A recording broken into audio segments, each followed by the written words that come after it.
Hello everyone, how are you? Here in this video, I'm going to discuss about your colligative properties. That is the next session of your solution chapter.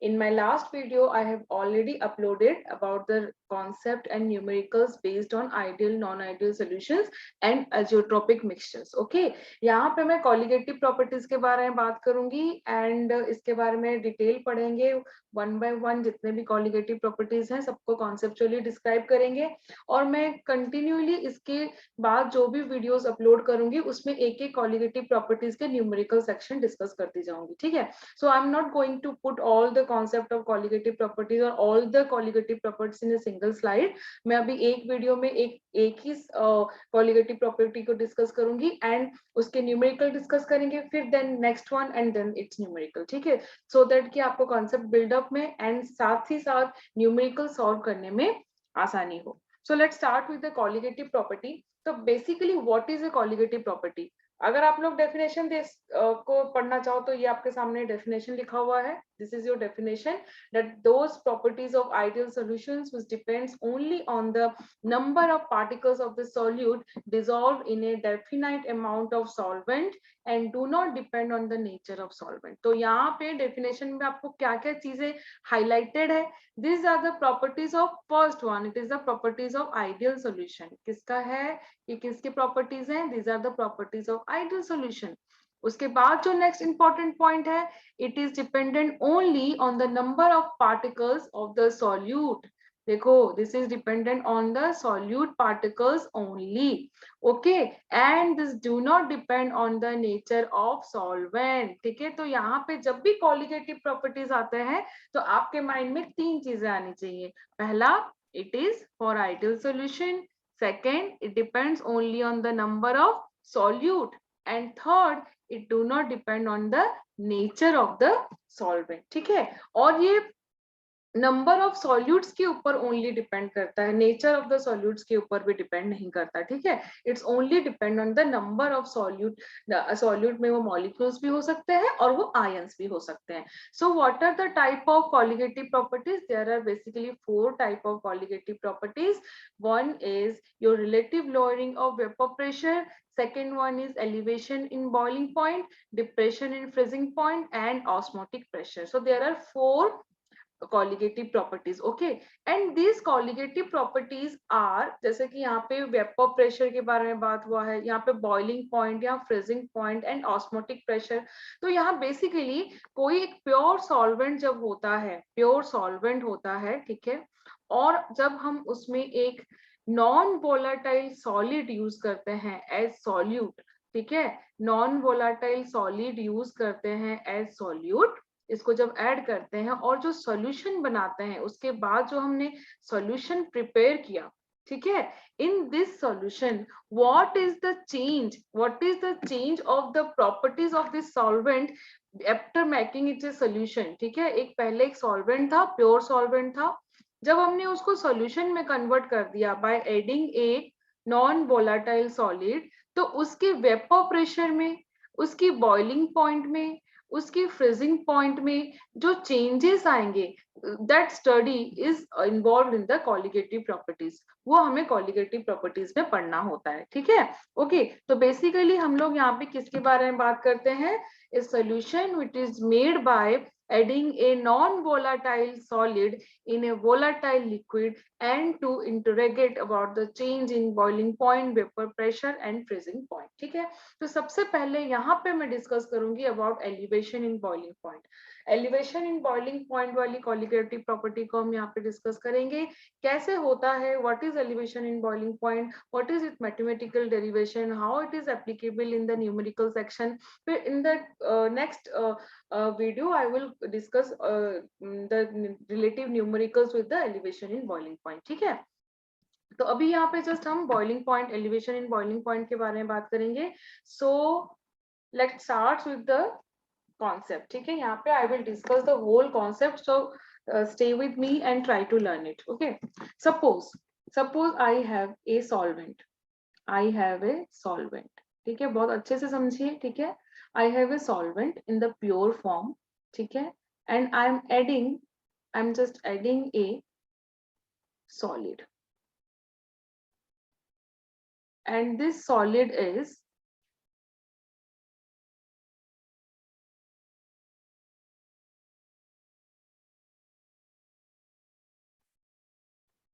I'm just adding a solid,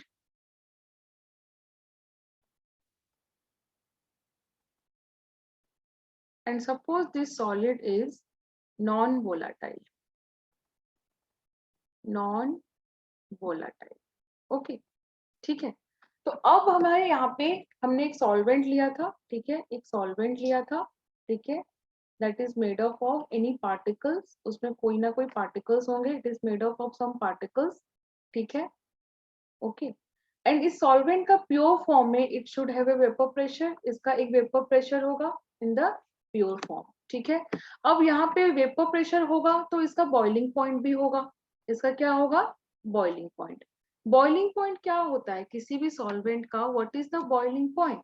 boiling point जब यहाँ पे इसकी इस solvent का particles जब vapour form में जाने लगते हैं, when it goes in the form of vapour form में जाने लगते हैं, and the vapour pressure created by this solvent, इनका जब वेपर प्रेशर एटमॉस्फेरिक प्रेशर के साथ जब इक्वल हो जाता है, ठीक है, जिस टेम्परेचर पे सपोज आप किसी भी सॉल्वेंट का अपना एक पार्शियल प्रेशर होता है एक नॉर्मल टेम्परेचर में, ठीक है, और जैसे ही आप टेम्परेचर उसका इंक्रीज करेंगे तो क्या होगा, मोर number of particles will goes out from the solution, यहाँ पे सोल्यूशन से पार्टिकल्स निकलेंगे, जितने नंबर ऑफ पार्टिकल्स निकलेंगे they will create a vapour pressure, and when this vapour pressure is equal to your atmospheric pressure, the solution will start boil, and that temperature, the temperature at which the vapor pressure of the solvent is equal to the atmospheric pressure, that temperature is called your boiling point, उस temperature को हम boiling point कहते हैं, ठीक है, okay. इसका मतलब जैसे भी किसी भी सॉल्वेंट का जो नॉर्मल वेपर प्रेशर होगा उसमें जब आप उसका टेम्परेचर इंक्रीज करेंगे तो वेपर प्रेशर क्या होगा, vapour pressure will increase. Suppose मैंने यहाँ पे आपको एक छोटा सा ग्राफ बना के दिखाती हूँ, अगर ये वेपर प्रेशर है और अगर ये टेम्परेचर है, if it is a temperature axis, ठीक है, तो किसी भी सॉल्वेंट का सपोज कोई एक नॉर्मल वेपर प्रेशर है at a particular temperature, suppose this is your normal vapour pressure, ये आपका नॉर्मल वेपर प्रेशर है, जैसे ही आप टेम्परेचर इंक्रीज करेंगे the solute vapour pressure will start increase, ठीक है, ये इंक्रीज करना स्टार्ट होगा, एंड जहां पे when it will equal to the atmospheric pressure, suppose this represents your atmospheric pressure, ये अगर आपके एटमॉस्फेरिक प्रेशर को रिप्रेजेंट करता है, एंड दिस टेम्परेचर जहां पे आपका atmospheric pressure is equal to vapour pressure हो गया, that temperature represents your boiling point, that temperature represents your boiling point, ठीक है। so this is for a pure solvent, this case is for a pure solvent, ठीक है भाई, एक pure solvent है, एक particular temperature पे उसका ये vapor pressure है, जब हम temperature increase करेंगे उसका vapor pressure will increase, and at a certain point here the vapor pressure is equal to the atmospheric pressure, and that particular temperature is known its boiling point, वो उसका boiling point होगा। यहाँ तक बहुत अच्छे से क्लियर है, ठीक है। अब क्या होगा जब इसमें हम एक सॉलिड ऐड करेंगे, सपोज मैंने इस सॉल्यूशन में एक सॉलिड ऐड किया, ठीक है, एक सॉलिड ऐड किया व्हिच इज नॉन वोलाटाइल, तो क्या होगा, व्हाट विल हैपन, ठीक है। अब सॉलिड इज नॉन वोलाटाइल, इसका मतलब क्या हो गया कि जो आपने सॉल्यूशन बनाया है इसके साथ जब आप इसका सॉल्यूशन बनाएंगे तो आपके सॉल्यूशन में क्या होगा, सॉल्यूशन में both the particle will be present, जो आपका ओरिजिनल पार्टिकल्स थे सॉल्वेंट का, प्योर सॉल्वेंट का, वो भी रहेंगे, और जो पार्टिकल्स आपने यहाँ पे ऐड किए हैं वो भी आ जाएंगे, ठीक है, जो नॉन वोलेटाइल सॉलिड है। अब क्या होगा, how this will effect the vapour pressure, vapour pressure को कैसे इफेक्ट करेगा, देखिए suppose this is your pure solvent, ये आपका प्योर सॉल्वेंट था, ठीक है, this is your pure solvent, और एट ए पर्टिकुलर टेम्परेचर, कोई भी फिक्स टेम्परेचर में जितने भी सरफेस से उसके मॉलिक्यूल्स या molecule will goes up, they will create a pressure and that is its vapor pressure. So pure solvent का vapor pressure suppose P0 है, इसका vapor pressure P0 है. हमने इसमें volatile non volatile solid डाल दिया. अब some of the solid molecule of the solid will occupy the surface. Surface का कुछ ना कुछ तो portion this solid will occupy करेंगे, ठीक है. तो जितना प्योर सॉल्वेंट में आपके मॉलिक्यूल्स ऊपर जा सकते थे, वेपर के फॉर्म में जा सकते थे, now that position are blocked by the solid particles. जो सॉलिड मॉलिक्यूल्स होंगे, जो नॉन वोलाटाइल हैं, जो कि वेपर फॉर्म में नहीं जाएंगे, वो क्या करेंगे, उसके सरफेस को यहाँ पे ब्लॉक करेंगे. किसके सरफेस को ब्लॉक करेंगे, विच आर वोलाटाइल. तो जाहिर सी बात है, जब सरफेस ब्लॉक हो जाएगा तो जो वोलाटाइल पार्टिकल्स हैं, जो प्योर सॉल्वेंट के जो वोलाटाइल पार्टिकल्स हैं, उनका वेपर फॉर्म में जाने की रेट जो होगा दैट विल डिक्रीज. वो क्या हो जाएगा, डिक्रीज हो गया. बिकॉज सरफेस क्योंकि ब्लॉक हो गया है, लेस नंबर ऑफ पार्टिकल्स या molecules of the solvent, less number of molecules of the solvent will be exposed. ठीक है, सॉल्वेंट क्या होगा, एक्सपोज्ड होगा सरफेस पे. इस सरफेस पे जितना कम मॉलिक्यूल एक्सपोज होंगे, उतना ही कम वेपर फॉर्म में जाएंगे और उतना ही लेस वेपर प्रेशर क्रिएट करेंगे. ठीक है, अगर मॉलिक्यूल में जा ही नहीं रहे हैं, सरफेस से बाहर ही नहीं निकल रहे हैं, तो उनका वेपर प्रेशर क्या हो जाएगा, वेपर प्रेशर लो हो जाएगा. अब वेपर प्रेशर अगर लो हो गया, तो इस वेपर प्रेशर को बढ़ाने के लिए क्या करना पड़ेगा, you have to apply temperature. You have to apply the temperature to increase this vapour pressure. और इसकी वेपर प्रेशर को एटमॉस्फेरिक वेपर प्रेशर के साथ मैच करने के लिए you need more temperature than it is required for the pure solvent. Pure solvent से आपको ज्यादा टेम्परेचर लेना पड़ेगा. ठीक है, समझ में आ रहा है. इसका मतलब जब भी आप किसी सोल्यूशन में, किसी प्योर सॉल्वेंट में नॉन वोलाटाइल सॉलिड ऐड करते हैं, तो उसका वेपर प्रेशर क्या हो जाता है, उसका वेपर प्रेशर डिक्रीज होता है. वेपर प्रेशर अगर डिक्रीज होगा तो टेम्परेचर क्या होगा, you need more temperature to raise the boiling point. ठीक है, क्योंकि जब तक वेपर प्रेशर आपका एटमॉस्फेरिक प्रेशर के साथ बराबर नहीं होगा, तब तक it will not boil, boiling point आएगा ही नहीं. और वेपर प्रेशर अगर सॉल्यूशन के फॉर्म में डिक्रीज हो रहा है, तो उसकी बॉइलिंग पॉइंट लाने के लिए आपको सॉल्यूशन को और ज्यादा हीट करना पड़ेगा. ठीक है, समझ में आ रहा है. ओके, तो इसको अगर हम ग्राफ फॉर्म में अंडरस्टैंड करें, तो इसको ग्राफ को मैं कैसे लिख सकती हूँ, देखिए. सपोज ये this is your vapour pressure, ये आपका वेपर प्रेशर है और ये आपका टेम्परेचर एक्सिस है. ठीक है, ये आपका टेम्परेचर एक्सिस है. ठीक है, and it is the solvent, pure solvent है. ठीक है, and it is vapour pressure, कोई भी उसे पर्टिकुलर टेम्परेचर पे ये उसका वेपर प्रेशर है. तो जैसे ही आप टेम्परेचर को इंक्रीज करेंगे, the vapour pressure will increase. Vapour pressure will increase. Suppose मैंने इसको A लिखा और इसको B लिखा, and this represents the vapour pressure of pure solvent. ये आपका प्योर सॉल्वेंट को रिप्रेजेंट करता है. ठीक है, नेक्स्ट, सपोज जब मैंने उसमें एक नॉन वोलाटाइल सॉलिड ऐड कर दिया, तो उसकी वेपर प्रेशर क्या हो जाएगा, वेपर प्रेशर डिक्रीज हो जाएगा. वेपर प्रेशर विल डिक्रीज, और वेपर प्रेशर अगर डिक्रीज हो जाएगा, तो उसकी जो डिक्रीज वेपर प्रेशर होगा, सपोज ये आपका P है जहां पे वेपर प्रेशर आपका डिक्रीज हुआ है, और सिमिलरली उसके साथ भी सॉल्यूशन में भी जब आप टेम्परेचर इंक्रीज करेंगे, तो it's vapour pressure will increase. इसका वेपर प्रेशर इंक्रीज होगा. तो ये सपोज C2D. ठीक है, यहाँ पे let's the atmospheric pressure is this one. इसको हम एटमॉस्फेरिक प्रेशर ले लेते हैं. ठीक है, ग्रीन वाला जो कर्व है, this is for the vapour pressure of the solution. ये सॉल्यूशन का है. ठीक है, now if you draw, this is the atmospheric pressure. If this point represent your atmospheric pressure को, अगर ये रिप्रेजेंट करता है, ठीक है, ये अगर एटमॉस्फेरिक प्रेशर को रिप्रेजेंट करता है, तो for the pure solvent what is the boiling point, this will be the boiling point. This is your TB0.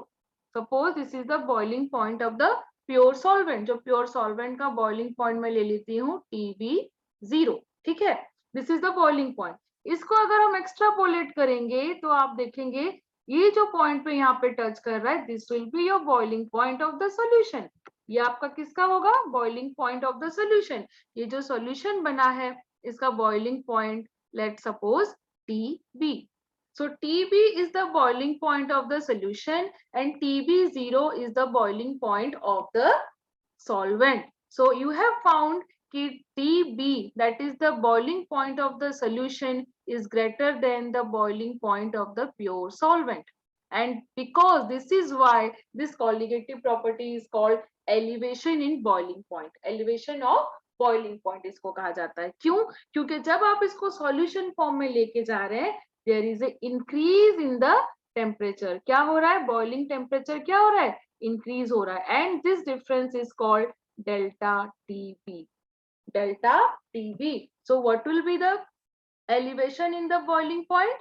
Elevation in the boiling point will be delta TB is equal to the difference between the boiling point of the solution and the boiling point of the solvent and at the pure form. This equation represents your elevation of boiling point. This represents your elevation in boiling point. आपको बहुत अच्छे से समझ में आया होगा, ठीक है। हमने यहाँ पे कुछ नहीं किया है, हमने सिर्फ एक सॉल्वेंट लिया है, उसमें एक नॉन वोलेटाइल सॉलिड को ऐड किया है, जिसके वजह से there is a change in the vapour pressure.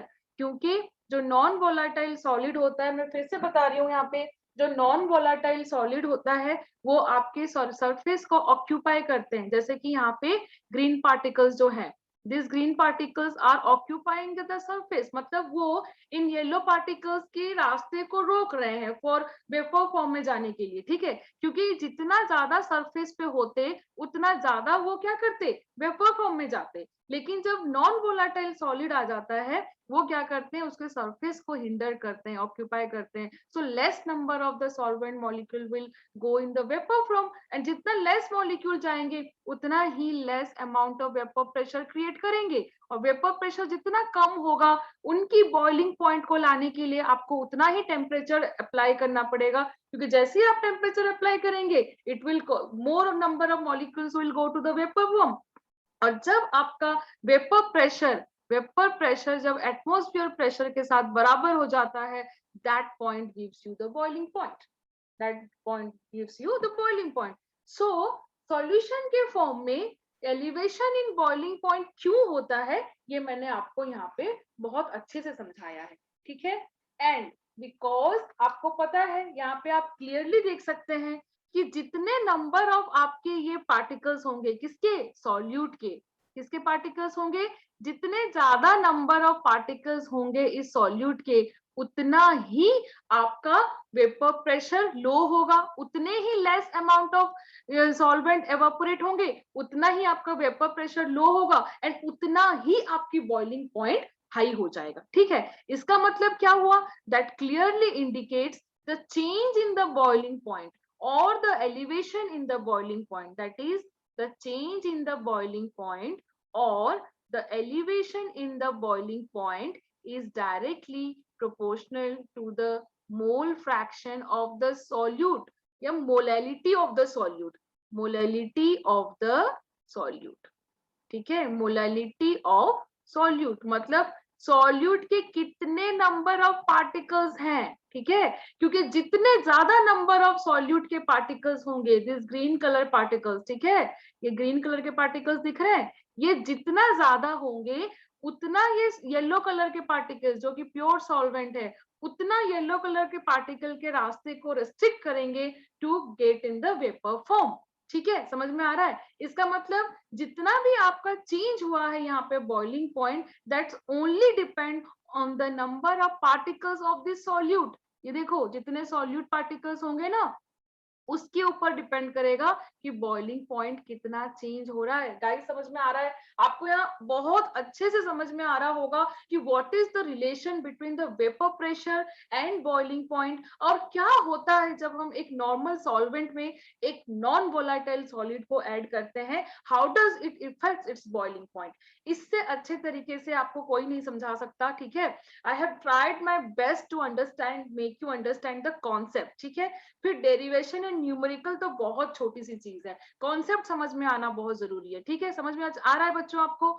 तो यहाँ पे why this thing is directly proportional to the molality of the solute, क्यों कि मोलालिटी रिप्रेजेंट करता है नंबर ऑफ पार्टिकल्स।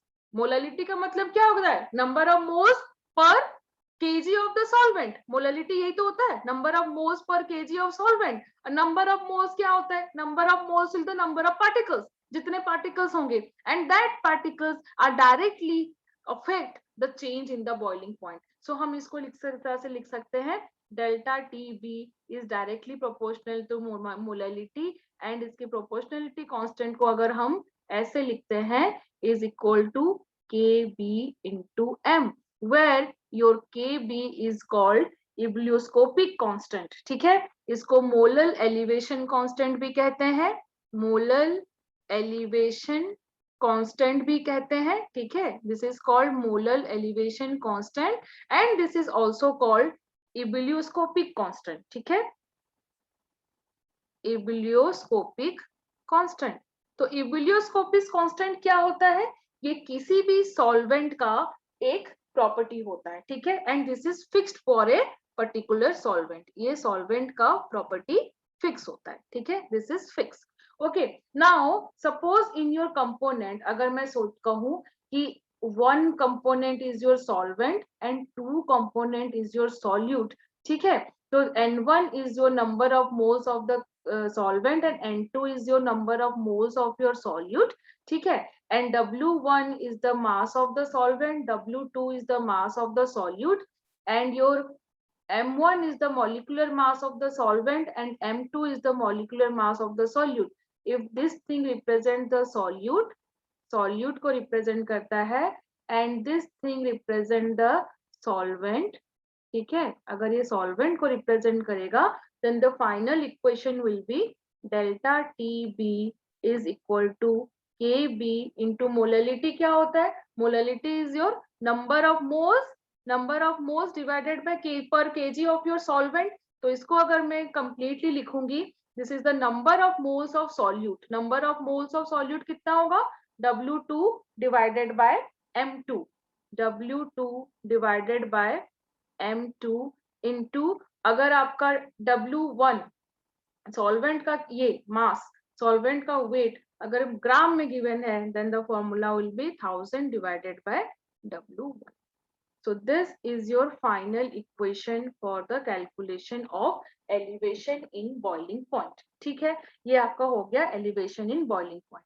अगर आप यहाँ पे देखेंगे, because the इब्लियोस्कोपिक कांस्टेंट, अगर यहाँ पे मैं एक छोटा सा ड्रॉ कर रही हूँ, देखिए आपका delta T B is equal to K B into molality है। So what will be your K B is equal to delta T B divided by molality. तो यहाँ पे आपका इब्लियोस्कोपिक का कांस्टेंट का यूनिट क्या हो जाएगा? Unit will be kelvin KG, kelvin KG पर मोल। ठीक है, केल्विन केजी पर मोल।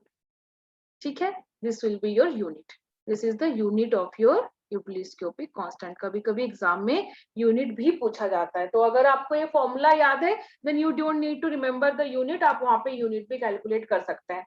तो गाइस, यहाँ पे मैंने आपको क्या सिखाया कि जब भी कोई सॉल्यूशन फॉर्म होता है by a pure solvent, by adding solid with non volatile, कोई भी नॉन वोलेटाइल सॉलिड होता है, तो किस तरह से उसका वेपर प्रेशर इज इफेक्टेड, और वेपर प्रेशर जब इफेक्ट होता है, how there is a change in the boiling point of the solution and the solvent. ठीक है, and this is called your elevation of boiling point. इसके regarding बहुत सारे numericals बहुत सारे टाइप ऑफ न्यूमेरिकल्स हैं। मैं आपको नेक्स्ट क्लास में इसका न्यूमेरिकल सिखाऊंगी, और वहां पे आपको छोटी चीज बताऊंगी जो आपको न्यूमेरिकल में हेल्प करेगा, न्यूमेरिकल को सॉल्व करने में हेल्प करेगा। With one slide it is not possible. तो यहाँ पे मैंने आपको कॉन्सेप्ट बताया है, please learn, try to learn it. इसके बाद जो अपकमिंग वीडियो होगा, जो आई होप बहुत जल्दी आएगा, उसमें आप इसके सारे न्यूमेरिकल्स को लर्न कर सकते हैं। जितनी भी variety of numericals is possible from elevation of boiling point मैं कोशिश करूंगी अपलोड करने के लिए। Okay, so thank you so much for watching and please इसको देखिए, शेयर करिए, और अगर आपको अच्छा लगा तो जरूर कमेंट सेक्शन में मुझे बताइएगा। Thank you so much for watching. Thank you.